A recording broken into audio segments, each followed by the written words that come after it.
Hello and welcome back to the Google Workspace Update podcast from Strawberry 7. My name is Adam. And my name is Adam. We're here every week to bring you the latest things happening around Google Workspace.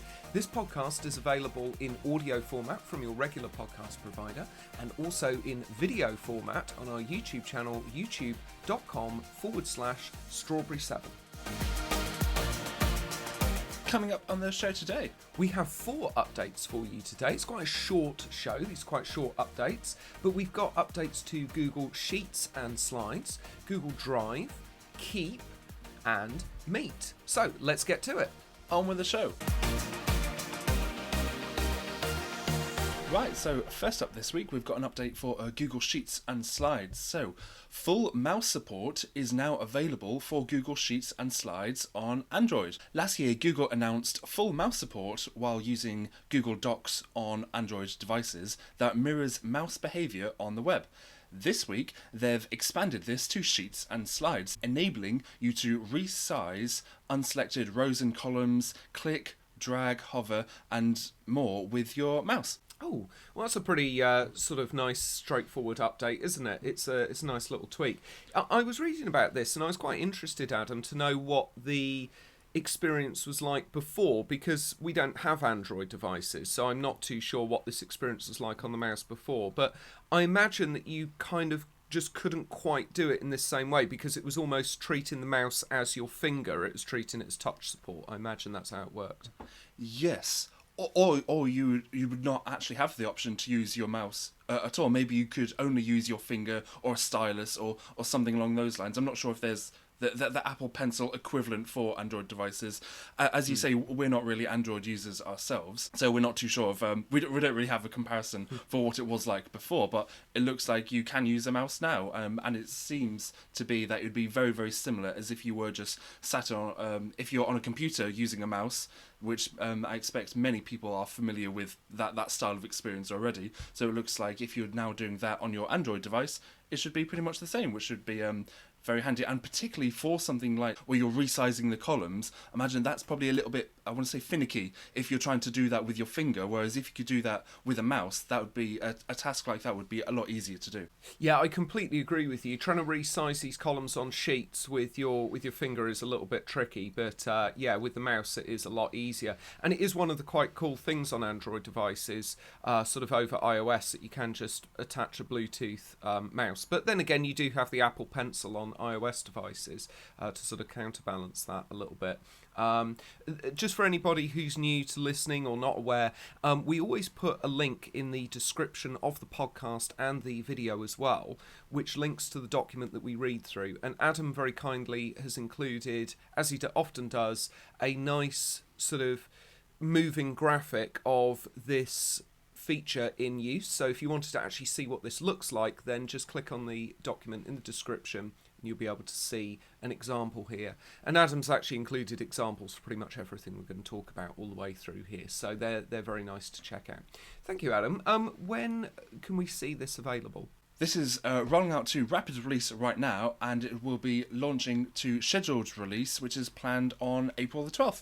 Oh, great. So after this podcast airs, it'll only be sort of the next day or something, or a couple of days. So that's very soon that people see that. Lovely. Okay, thank you very much, Adam. What have we got next?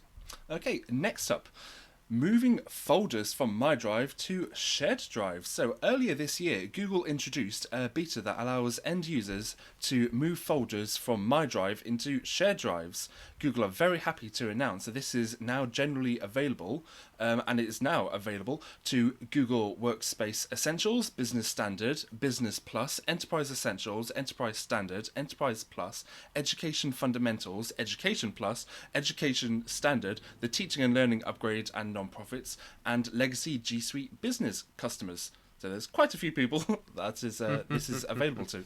Yeah, that seems to be available to most of the sort of versions there. And like we said the last time we were talking about this in one of our previous updates, it makes a lot of sense as to which versions of Google Workspace this is available for, because those are the versions that have shared drive support, full stop. So obviously there's no point in making it available to business starter, for example, because you don't have access to shared drives or on a personal Starter. Google account. You wouldn't be using a shared drive on a personal Google account, so this update is not really relevant for those customers. Yeah, absolutely. I completely agree. So the only thing that I was a little bit unclear about on this update when I read it was it said it's been in beta. Now, I've used this feature when we've done some Google migrations for our business customers, where we've migrated them over, or we've migrated them from maybe a personal Google account across to a business workspace account. And so I've used this feature to sort of transfer people across from their MyDrive to shared drives. However, I don't know if I had access to that because we moved to rapid release, or whether that was because it was just available to everybody but in this sort of beta form. That was the only thing I was a bit unclear about. From reading this, it seems like it was available to everybody but just in beta form, and now they've kind of moved it across. I think they're moving from beta to sort of general release. And I'd just like to say that when I've used this feature, it does work very well. It's quite an interesting feature because when you go to move folders from your MyDrive to shared drives, it will kind of run this analysis for you, and it will say, right, I'm going to move this amount of files. There's these number of files that I can't move, so I'm going to create shortcuts for them and things like that. It could do with some improvement. It could do with some tweaking, because what it doesn't seem to do, I did find this out eventually, but you've kind of got to go off and go through some different reports. What would be useful is if it said there's 12 files that I can't move, so I'm going to make shortcuts to them. It would be handy if right there and then you could say, show me what those are, or show me where those are, or some sort of option of fixing that, essentially. So if it said I can't move them because the ownership is incorrect, you would then have the option to be able to maybe transfer the ownership or do something with the ownership. Okay, that's interesting to hear. Yeah, so I've not seen that experience myself, but as you say, but you have. So when you're going to do that, does it actually tell you which files it has an issue with, or does it just say that there are some files that have a problem? It just says the latter, so it basically says there are some files that have a problem, and it doesn't really give you much detail on that. It just say 12 files, we're going to create 12 files can't be moved, so I'm going to create shortcuts. At least that's what it did when I was doing it. But I did do it, I'm pretty sure, the day after we spoke about it on the podcast. And as we know from this update, it was in beta. So maybe there's been some tweaks and some changes to it. I think I might have to go back and actually just run a bit of a test and see what interface that brings up now, to see if it is still going to bring up that same thing or if it's going to bring up something slightly different. But that would be my feedback if it still worked. Yeah, I wonder if something like a Google Sheets report or of any conflicts or something could be quite helpful, because it's fair enough, say, if there are a handful of files that you have an issue, if you just said, these are those files that we have an issue with, and this is the reason why, that's not too challenging to just display on the screen. But if there's 100 conflicts, 1,000 conflicts, that's not something that you just want to you wouldn't. In that situation, you wouldn't want to just see a list of every single file in front of you. That's probably not the format that you'd want to see. So if you actually had a report that just listed every single file that did have an issue and the reason why, possibly even with a suggested fix or a workaround that could be a good solution as well, then that could potentially be something quite helpful. But as I say, I've not actually used this feature, but you have. Yeah, I completely agree with you. And the thing is, there is already the ability to do that within the reports. It's just you kind of got to go off and manually do it. So I completely agree. If Google just sort of put a little link in there to streamline that experience a little bit and remove that friction from the process so that you just clicked on it and went straight through, that would be really nice. When are we going to see the rollout to this, Adam? Okay, so a rollout to rapid release domains is complete right now, but a launch to scheduled release domains is planned for April the 11th. Okay, no problem. That's fantastic. I mean, from that announcement, it's kind of suggesting that maybe when they say beta, it was in rapid release and now it's moving to scheduled release. I just don't know quite why Google worded it that way, because they've already got the term rapid release and scheduled release. But it's good to see that that's going to be available. Listen back to our previous episodes to see what we said at the time. Yeah, exactly. Yeah, I don't know whether they said it was in beta or rapid release or whatever it was, but either way, it's going to be nice that it's rolling out everywhere because it is a useful feature when you're moving across. I definitely found it useful in our migrations that we do for our customers, so that's very good.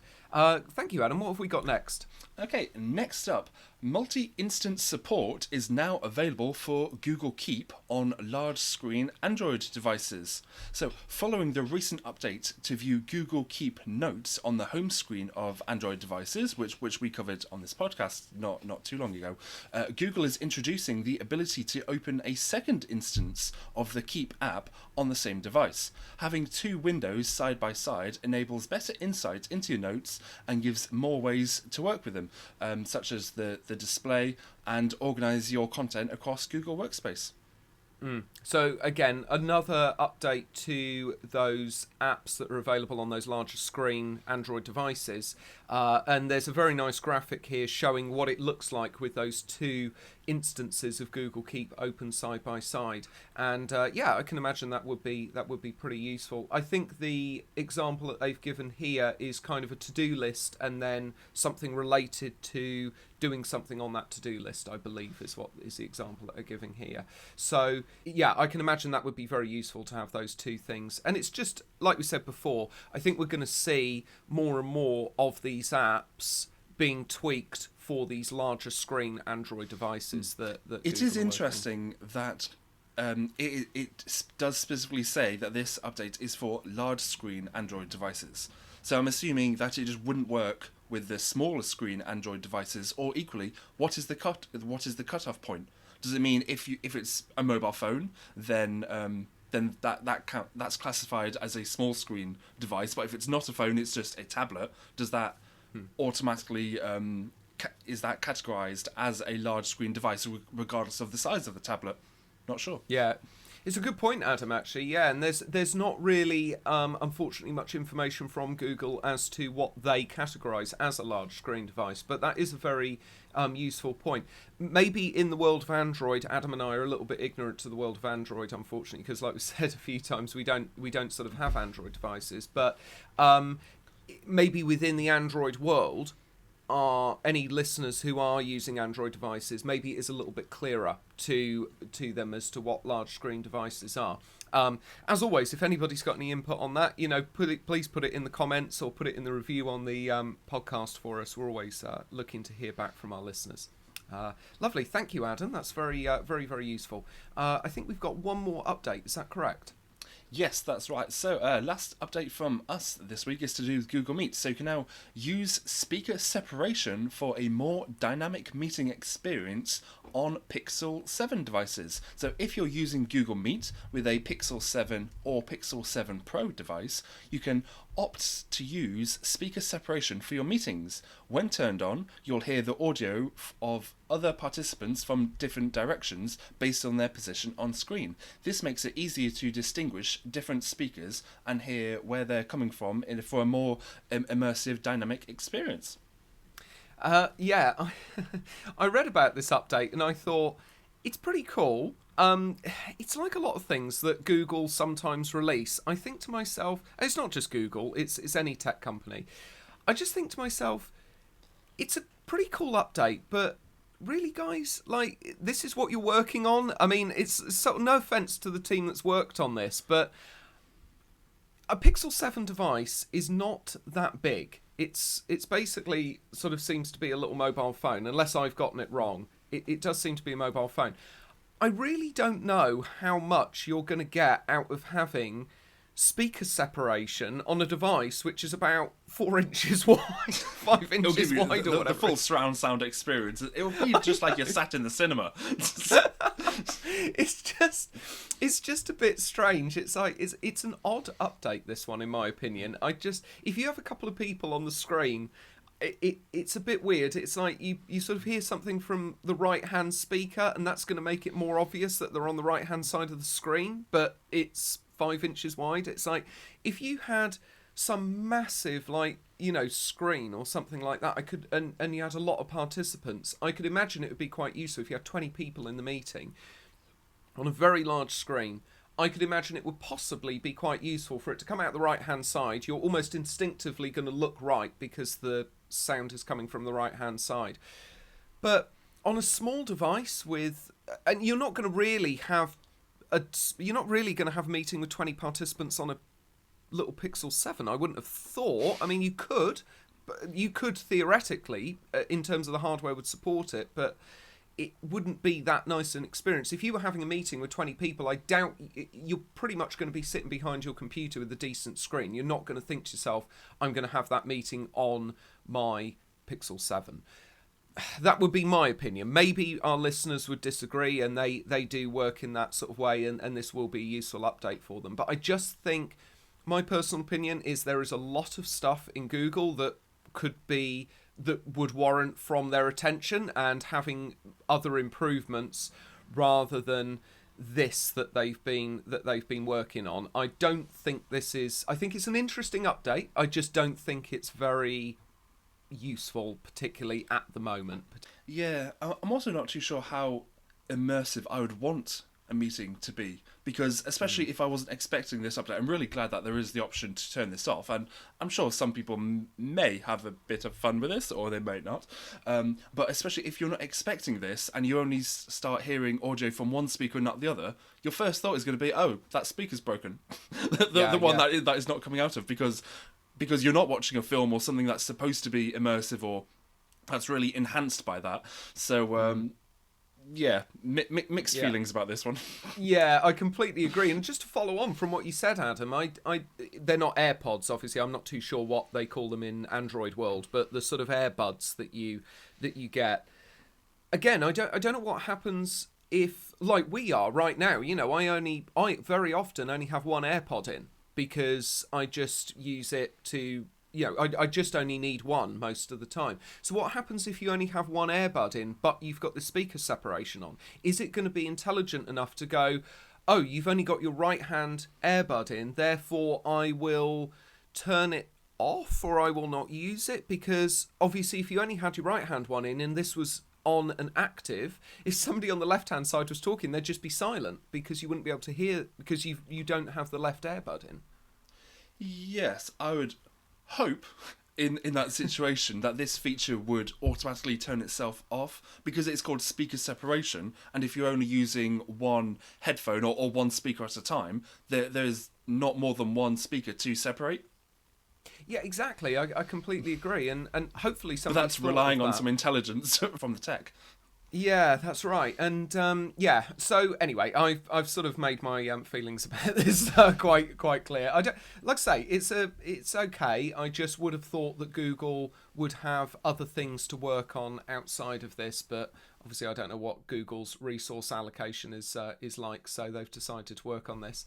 How do people get started with this, and when are we going to start to see this coming out, Adam?